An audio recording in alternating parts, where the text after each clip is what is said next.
Jujutsu Kaisen, daemon slayer, ये सब anime या तो आपने देखे होंगे या आपके बारे में सुना होगा, या आपके बचपन में कभी ना कभी कोई ना कोई 3D एनिमेशन की सीरीज, कार्टून या कोई एनिमेटेड मूवी कभी ना कभी तो किसी ने देखी होगी। तो आज अपन बात करने वाले हैं कि बहुत सारे एनिमेटेड फिल्म्स में या फिर एनिमे इंडस्ट्री में जो CGI को होता है उसमें टून शेडिंग का इस्तेमाल किया जाता है, या फिर एनिमे शेडिंग, जो भी कुछ भी नाम उसको दे दो।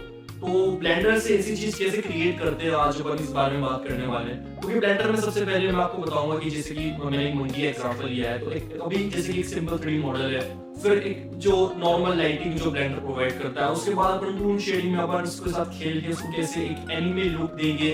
आज ये ट्यूटोरियल इसी के बारे में है, तो आप लोगों को ज्यादा टाइम नहीं लेते हुए मैं ट्यूटोरियल स्टार्ट करता हूँ।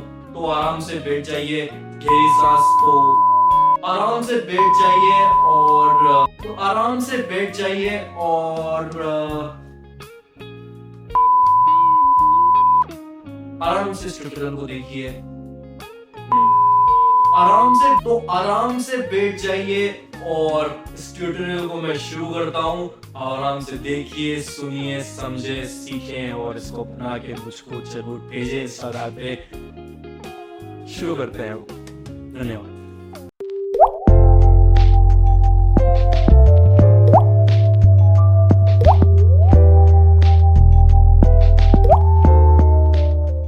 हमेशा की तरह मैं AX डिलीट करके डिफॉल्ट सेटअप हटा रहा हूँ। N दबा के मैं मिडल में एक शॉर्टकट लगा रहा हूँ, जिससे मैं जो भी की प्रेस करूँगा मिडल स्क्रीन में देख पाऊँ। ठीक है, अब मैं सीन सेटअप करने के लिए सबसे पहले यहाँ पे मैं इंजन में जाऊँगा। मेक श्योर आपने EV सिलेक्ट कर रखा है, और यहाँ पे कलर मैनेजमेंट में मैं स्टैंडर्ड यूज़ करने वाला हूँ। उसका रीज़न ये है कि जो फिल्मिक होता है is used more to show photo realistic effects। ठीक है, स्टैंडर्ड अपन क्या कर रहे हैं, अपन फोटो रियलिस्टिक क्या बात नहीं कर रहे हैं, अपन बात कर रहे हैं यहाँ पे एक आर्ट स्टाइल की, टून शेडिंग, एनिमे स्टाइल। तो उसके लिए स्टैंडर्ड इज मच बेटर। ठीक है, फिर यहाँ पे मैं शिफ्ट A दबा के मैश में जाके पहले मैं फ्रंट व्यू ले लेता हूँ, और फिर यहाँ पे शिफ्ट A मैश में जाके मंकी सेलेक्ट कर रहा हूँ, जिसको मैं थोड़ा सा स्केल अप कर रहा हूँ। फिर मॉडिफायर्स में जाके मैं यहाँ पे सब डिविजन सरफेस का इस्तेमाल कर रहा हूँ। यहाँ पे भी 3 और यहाँ पे भी 3 और अप्लाई। इसके बाद यहाँ पे शेड स्मूथ कर देता हूँ। फिर मैं रेंडर्ड में जाके शिफ्ट A दबा के लाइट सनलाइट ले रहा हूँ, और यहाँ पे G दबा के सनलाइट का मूवमेंट एडजस्ट कर रहा हूँ। Z दबा के मैं इसको ऊपर ले गया, वैसे उससे ज़्यादा फर्क पड़ेगा नहीं, बट G X में इसको राइट हैंड साइड ले जा रहा हूँ। और अब मैं R दबा के Y दबा के Y एक्सेस की तरफ इसको रोटेट करूँगा इस तरफ। इसके बाद मैं इसकी थोड़ी सी स्ट्रेंथ बढ़ा दूँगा और वापस Z एक्सेस की तरफ थोड़ा सा रोटेशन। ठीक है, मच बेटर। अब वर्ल्ड सेटिंग में मैं कलर ब्लैक कर दूँगा और ओवरले को मैं यहाँ पे क्लिक करके हटा। फिर मुझे ये भी नहीं चाहिए और मुझे ये चाहिए। ठीक है, यहाँ पे क्लिक करने के बाद आप वर्टिकल स्प्लिट कर देना, और इधर सेलेक्ट करने के बाद अब यहाँ पे जाके शेडर-टू-रेटर का इस्तेमाल कर लेना। यहाँ पे Z दबा के वापस रेंडर्ड व्यू में चले जाते हैं। तो ये मेरा रेंडर्ड व्यू है, और यहाँ पे मैं इसको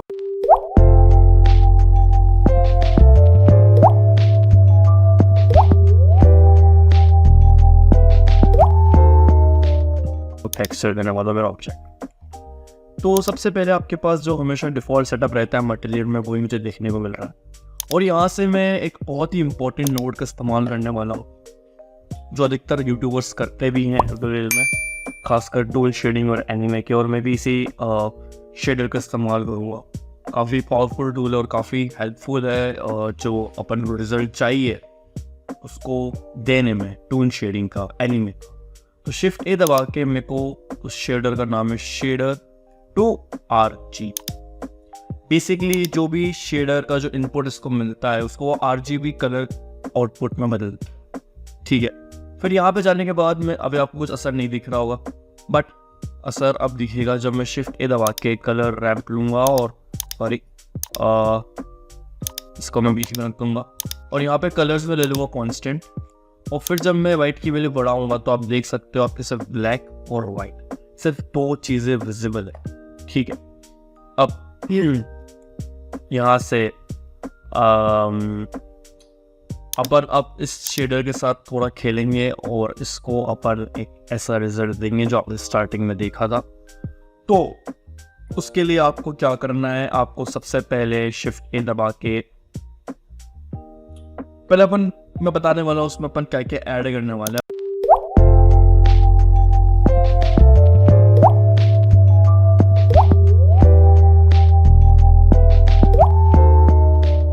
अपन इसमें ऐड करने वाले हैं एक तो ग्लोसी, ठीक है, एक ये शेडर अपन इसमें ऐड करेंगे और एक अपन इसमें ऐड करेंगे लेयर, ठीक है, क्योंकि इन दोनों से क्या है इसमें डिटेल्स आ जाएगी, मतलब थोड़ी, मतलब अगर कभी कोई लाइट ऑब्जेक्ट पास कर रहा है अपने ऑब्जेक्ट से तो वो हम चाहते हैं कि वो लाइट से इंटरेक्ट कर पाए, तो उसमें वो जो शाइनीनेस है जो मतलब ऑब्जेक्ट में आनी चाहिए वो आएगी इस ग्लोसी से। और लेयर वेट से क्या होगा कि जो बॉर्डर्स है ना ऑब्जेक्ट के वो विजिबल होंगे, लाइक काइंड ऑफ स्ट्रोक या एक काइंड ऑफ आउटलाइन कह सकते हो, बट इसका इफेक्ट भी वेरी करता है। इसको बहुत ही प्यारा इफेक्ट है layer wait, actually tool shading में बहुत ही मतलब इससे एकदम है ना जान सी आ जाती है। जिस जैसे मैं करता हूँ आपको पता पड़ेगा इनका क्या यूज़ है, तो मुझे फॉलो करते रहिए ट्विटर में भी और इंस्टाग्राम पे भी अगर आप करना चाहे तो। खैर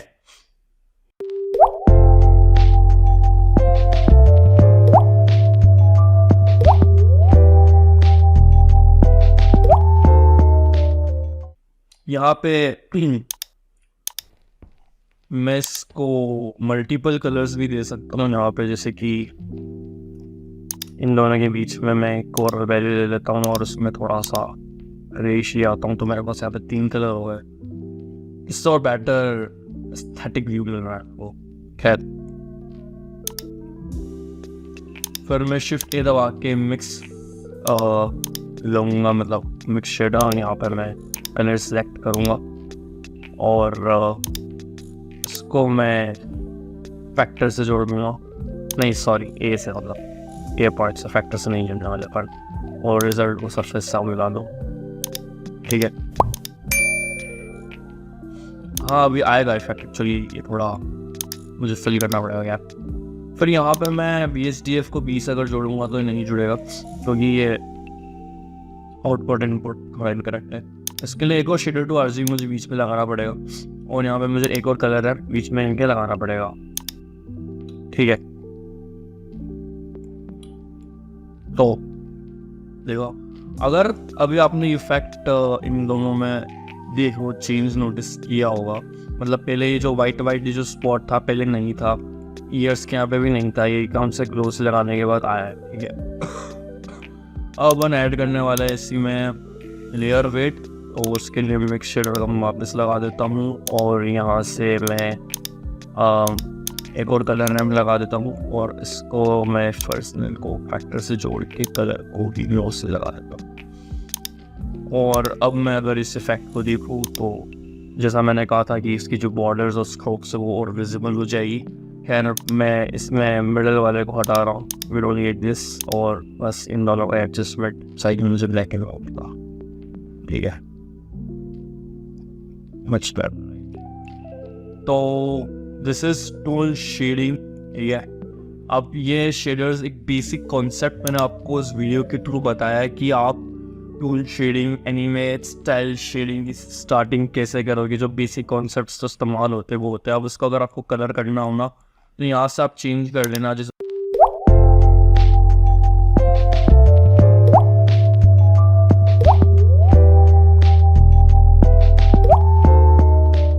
फॉर एग्जांपल मैं यहाँ पे कुछ भी ले लेता हूँ, चलो ब्लू के वेरिएशन से ले लेता हूँ, ठीक है।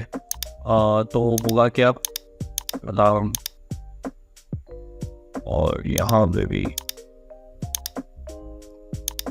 थोड़े ब्लूइश के वेरिएशन, और यहाँ पे मैं ह्यूज सैचुरेशन ले लेता हूँ, ठीक है। तो उससे मतलब मैं इसके कलर्स चेंज कर सकता हूँ, ठीक है, जैसे येलो ले लिया या फिर पिंक ले लिया या फिर येलो अच्छा लग रहा है, सैचुरेशन बढ़ा सकता हूँ, यहाँ से इसकी वैल्यू बढ़ा सकता हूँ, और आप चाहो तो इनको भी ऐड कर सकते हो, थोड़ा बहुत और अच्छे इफेक्ट्स दे देते हैं। 4 ऑप्शंस मेरा हमेशा था, जब भी मैं कुछ करूँगा इन सबको ऑन कर दूँगा। वैसे थोड़ा आपके इंजन में लोड भी डालते हैं बट कहीं ना कहीं बहुत प्यारी इफेक्ट्स दे जाते हैं। खैर मंकी आपका जो है ब्लेंडर का टून शेडिंग ऐसा करते हैं।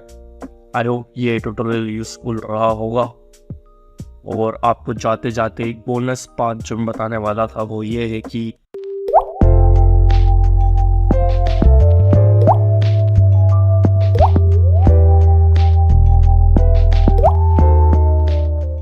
आउटलाइन कैसे क्रिएट करेंगे। तो आउटलाइन क्रिएट करने की क्या है, 2-3 तरीके होते हैं। या तो आप कोई एड ऑन यूज़ कर रहे हो, या फिर आप इंजन में फ्री स्टाइल में रेंडर मार रहे हो, या फिर आप ग्रीस पेंसिल का इस्तेमाल कर रहे हो। खैर एड ऑन आपके पास अभी होगा नहीं, तो मैं आपको ग्रीस पेंसिल का एक तरीका बता देता हूँ। जैसे मैंने शिफ्ट ए लिया और मैंने कैमरा ऐड कर दिया, फिर कंट्रोल+0 दबा के मैं कैमरा को यहाँ पे ले रहा हूँ। कैमरा को थोड़ा सा एडजस्टमेंट कर रहा हूँ जिससे मेरा मंकी पूरा फ्रेम में आ जाए।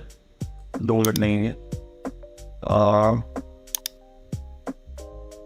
परफेक्ट, ठीक है। अब मैं यहाँ पे क्या करने वाला हूँ, मेरे पास यहाँ पे आउटलाइन क्रिएट करनी है मुझे। तो एक बार तो मैं वर्ल्ड को थोड़ा सा लाइट कर रहा हूँ, ठीक है। अब यहाँ पे शिफ्ट ए दबा के मैं ग्रीस पेंसिल और सील लाइन आर्ट पे क्लिक कर दूंगा, ठीक है। तो मेरे पास ऑप्शन आ गया है, काफ़ी जल्दी लोड हो गया, नाइस। यहाँ से मैं लाइन की थिकनेस बढ़ा दूंगा तो आपको ब्लैक लाइन दिख रही है। बट इसका ऐसा है कि जो आपका कैमरा जिस व्यू में होता है, ये लाइन उसी व्यू में क्रिएट करता है। तो आप देखोगे कि जब मैं इसको रोटेट कर रहा हूँ तो वो लाइन्स मतलब फिर वो मतलब 3D लाइन्स नहीं है, मतलब पर्टिकुलर जगह पर ही ये लाइन्स।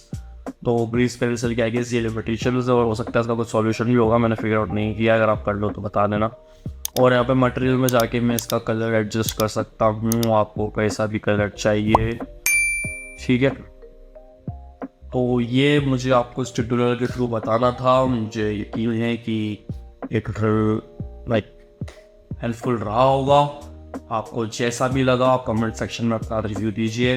आपको कोई हेल्प चाहिए, आपको कुछ पर्सनल क्वेरी है, आप कुछ पूछना चाहते हो, मैंने इंस्टाग्राम में मुझे कांटेक्ट करिए। मिलते हैं अब नेक्स्ट ट्यूटोरियल में। Thank you. या फिर अगर आप चाहो तो इंस्टाग्राम पे भी मिल लेते हैं, ठीक है। चलो बाय बाय, सी यू।